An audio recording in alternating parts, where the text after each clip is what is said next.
Oh, hey guys! I didn't see you there. That was a great cliche intro, wasn't it? Anyway, this video is going to be set up a little bit differently. Less profanity, but maybe a little bit more informative. You might learn something new. As the title suggests, I will be briefly crash coursing the hell out of the stages of adulthood via psychology of aging.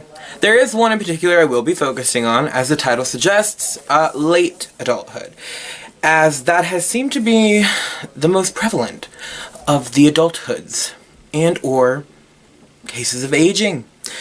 But anyway, let me set this over here and we can get started. Now, right off the bat, I kind of want to start by talking about, probably to me and to many other people who have studied this course and whatnot, one of the biggest and most profound pieces of the whole psychology of aging and understanding it are, of course, Erikson's 8 stages of psychological development.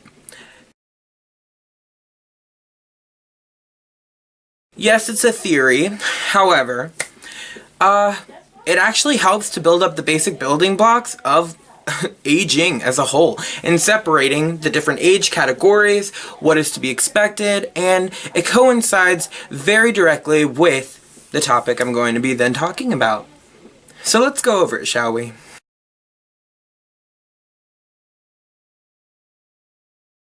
That was a model picture of what the stages look like. And you can refer back to it if you want to, but I'm going to briefly, very briefly, just go over the stages, because most of them right now aren't very important. There is, of course, stage 1, which is trust and mistrust. And that's a very important one. I mean, they're all very important. Then you have stage 2, which is autonomy versus shame or doubt. Then you have stage 3, which is initiative versus guilt.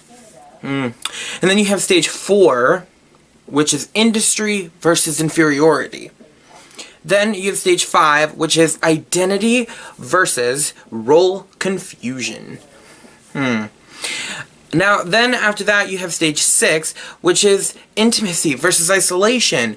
Then you have stage 7, which is generativity versus stagnation. Then stage 8, which is ego integrity versus despair. Now, the age ranges between all of these stages are basically as follows, and there's a reason for this. Stage 1 is basically infancy to about 18 months. And then stage 2, 18 months to 3 years old. And then stage excuse me. Stage 3 is 3 years old to 5 years old. 4, 5 to 13. Stage 5 is 13 to 21.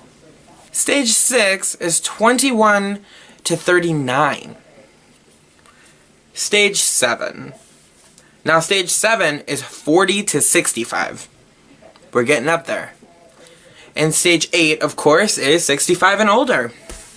Now, the reason I bring this up, and the reason the ages for these stages is so important, is because they directly coincide with, of course, the stages of life, stages of aging. You know, you've got early infancy, early childhood, adolescence, then you've got early adulthood, then you've got middle adulthood, and then, of course, you have late adulthood.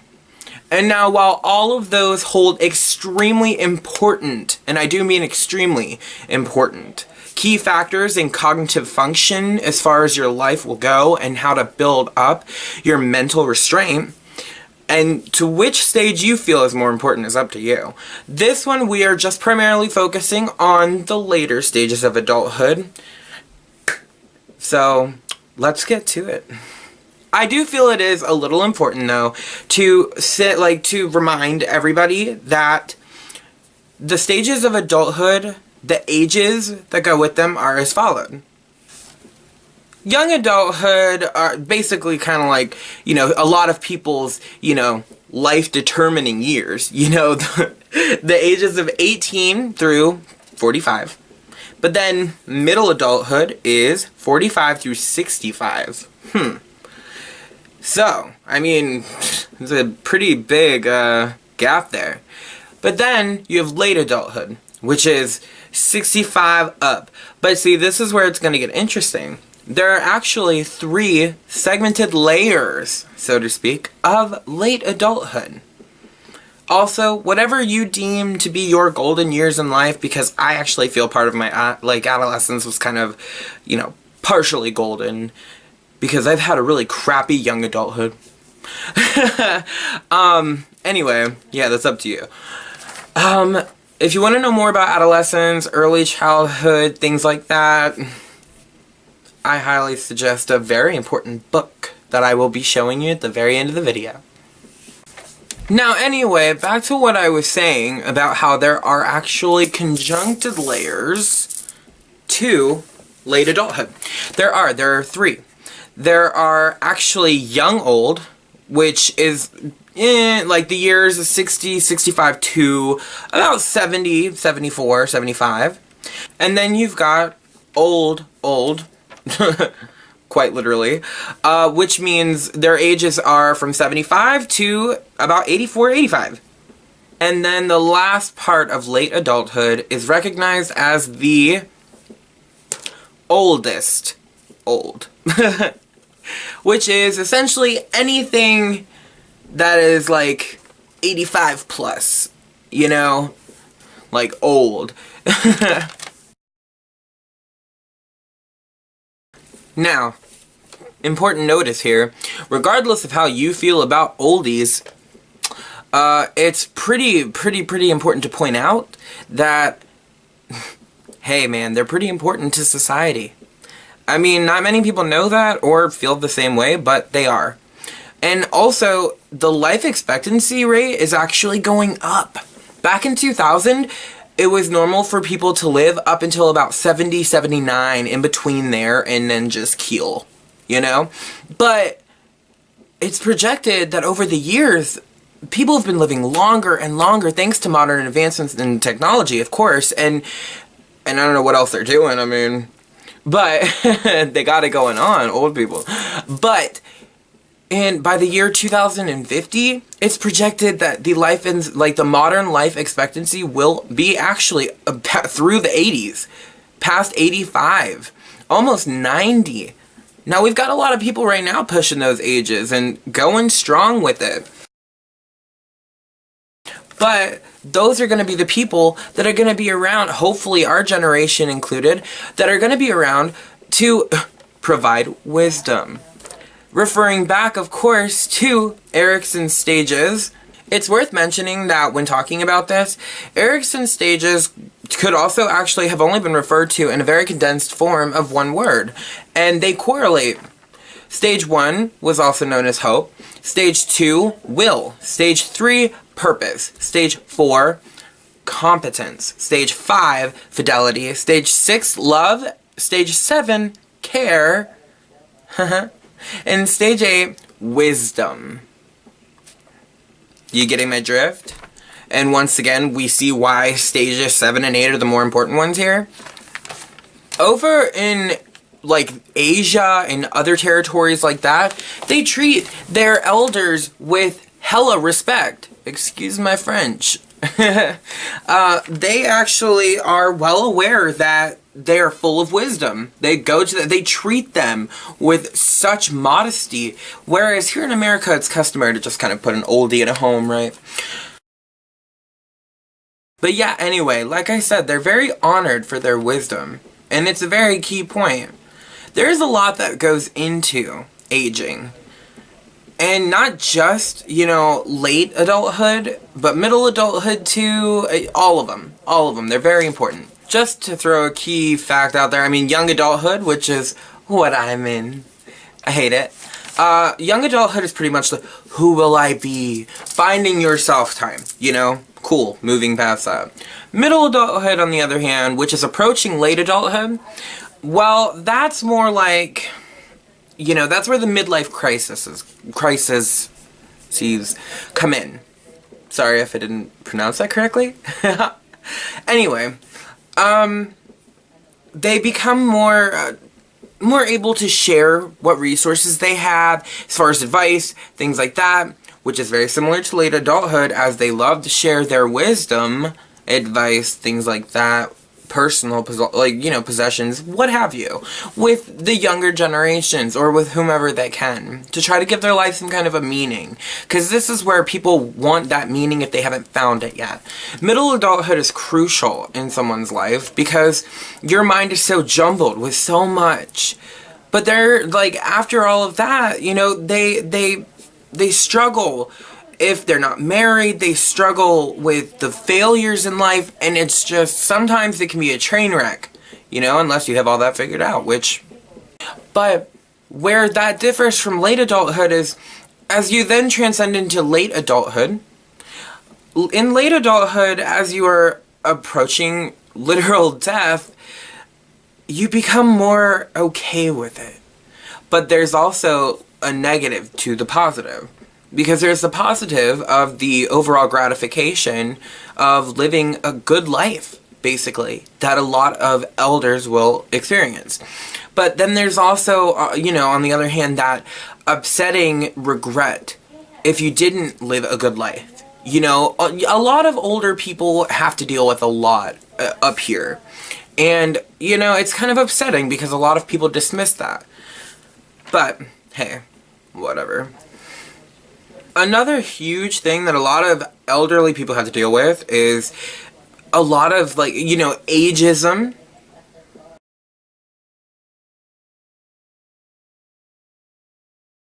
I understand if you're old and you were trying to read that and you couldn't because you didn't have your bifocals, but I'll tell you what it is if you listen carefully, okay? Okay? Ageism is basically whenever you're discriminating, you know, against someone for their age. But it could also be whether you're discriminating against them for being young, too young for something, you know, young or old.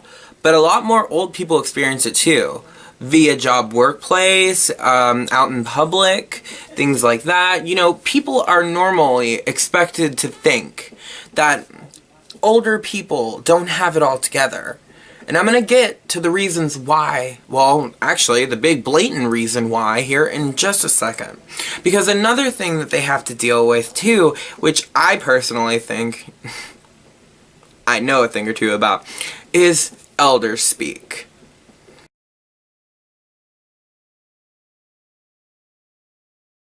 It's okay, sweetie. I understand you're 78 and your bifocals might be giving out, okay, honey? Don't get pressed. Don't get anxious. I'm gonna tell you, okay, honey? Now listen. Elder speak is basically speaking in baby talk to old people. Or, you know, not treating them like they are still people that, you know, are old. And a lot of people do that at nursing homes and things like that, and it's annoying. And honestly, the reason that I spoke the way that I did for both of those definitions is because, and by the way, I have too much of an understanding of elder speak, not necessarily because I'm old, but I understand the same subject matter. You know, they do the same shit to you when you're in a psych ward. Stuff! Sorry. Who would I be without a little bit of my vulgarity, right? Anyway, but no, they have to deal with a lot of this baby talk, this back and forth, and like as if they can't comprehend a single sentence. I mean, some old people can't, but that is not their fault. Some choose not to, and that's just because they kind of have the privilege to do that. But no, the reason that I was doing more of like a baby talk thing is not only to be demonstrational, or demonstrative. It was more also to call out the next big term here that is often linked to elders, and that is when you stereotype.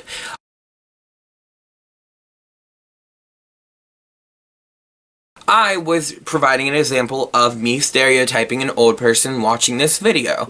What they would need, you know, things like that. And stereotyping, I mean, come on, we all know the definition of that. And if you don't, it's essentially whenever there is a familiar field of traits that could pertain to one group of people, but you use it in a mocking fashion. Yes, stereotypes are sometimes not offensive, but a lot of the time they are. Especially in regards to older people. And they don't like it. And honestly, I know stereotyping all too well. Everybody does.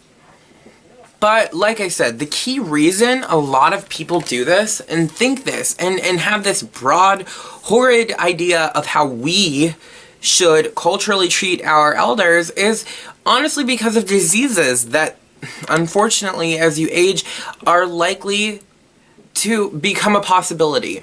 And I say become a possibility because it wouldn't be factual for me to say that everybody would get Alzheimer's or dementia or anything like that, because the weirdest part about it, statistically speaking, there's only like 6 to 8% of older people that actually have it.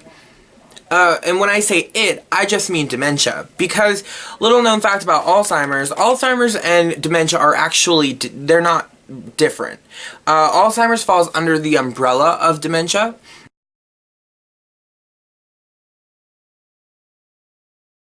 And either or, they both have pretty much the same cognitive effects to the brain, meaning forgetfulness, focus problems, all kinds of things. So, and I'm not going to make a joke about how I must have a form of it because I'm very forgetful and kind of losing my mind a little bit, because that would be offensive to some. Although I do live to offend. Anyway, but all of that is important to know because a lot of people want to assume right off the bat that in late adulthood, yes, it's something that could be probable, yes, it's not with every elder that they're going to get some kind of debilitating cognitive disorder that would just develop as they age, that would hold them back from being able to experience and live life. And that is something that a lot of people are ignorant to. Also, cute little fun fact here. I don't know if any of you have ever heard of a substance called amyloid.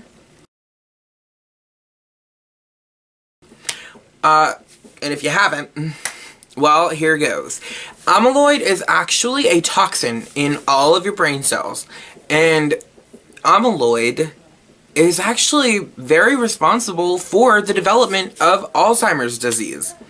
Believe it or not, if you get poor sleep or if you're very, very stressed out in your life or whatever, it will secrete this toxin in your brain, called amyloid, and it begins to build up in the lobes of your brain.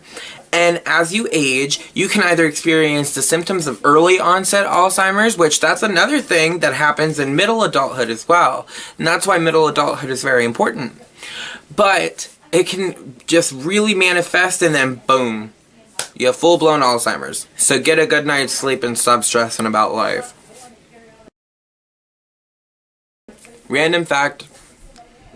There is also another term that goes into all of this, and it's called New Ageism. And that's essentially whenever other people begin to make decisions for elderly people for them without their consent. Which happens a lot, especially regarding funeral stuff and death and all that, and advanced directives. Advanced directives are basically the people who can pull the plug. Worth knowing. I am the advanced directive for my mother, unfortunately. I don't know why I shared that, but it fits. I'm personal like that. Anyway, that in itself, because a lot of old people, they aren't all the way there with what they want to do as far as funeral stuff, funeral expenses, and should there be more than one person that is responsible for said person, all the expenses, everything, it is enormously treacherous. It's terrible to have to deal with that. And a lot of the time, a lot of people will make the decision without the consent of an elder regarding their own death or their funeral or, you know, what should be done with their possessions. It happens all the time. There's also elder abuse, which is a very common thing, and it's very effed up. I resist it.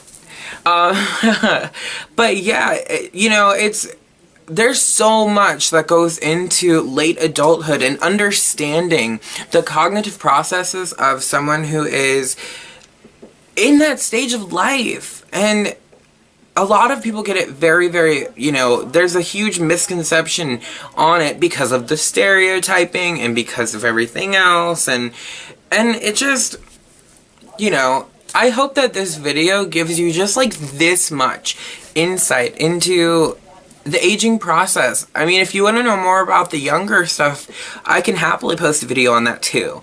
This was just to focus on one area in particular, as it was pertinent to what I was just studying in the course that this is actually being made for.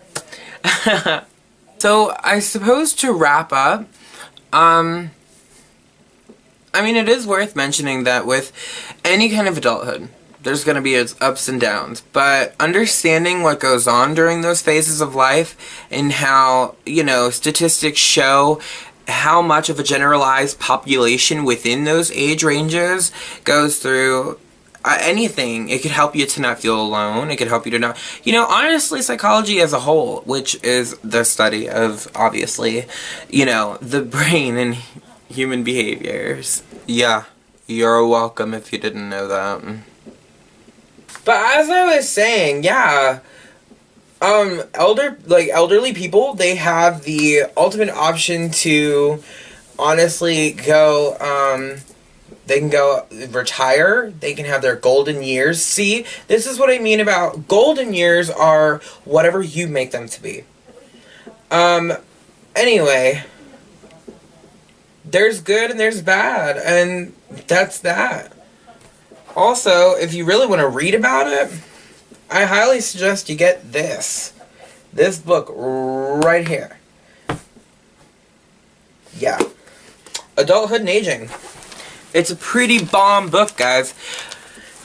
And it is a wealth of information.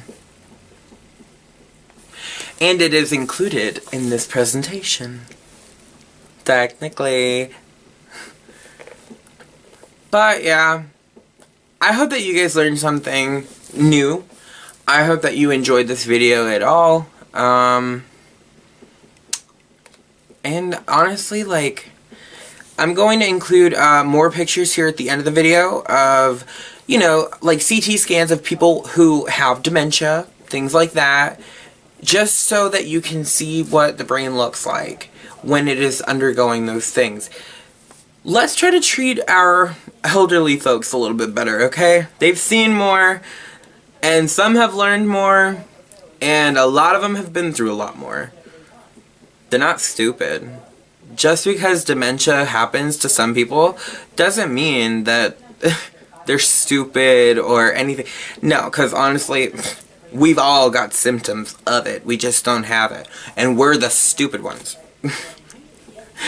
Kidding. Really. Anyway, yeah, I know that this was a very random video, but I hope you found it somewhat informative, somewhat entertaining, and decent to watch. And subscribe, and hey, thanks for watching.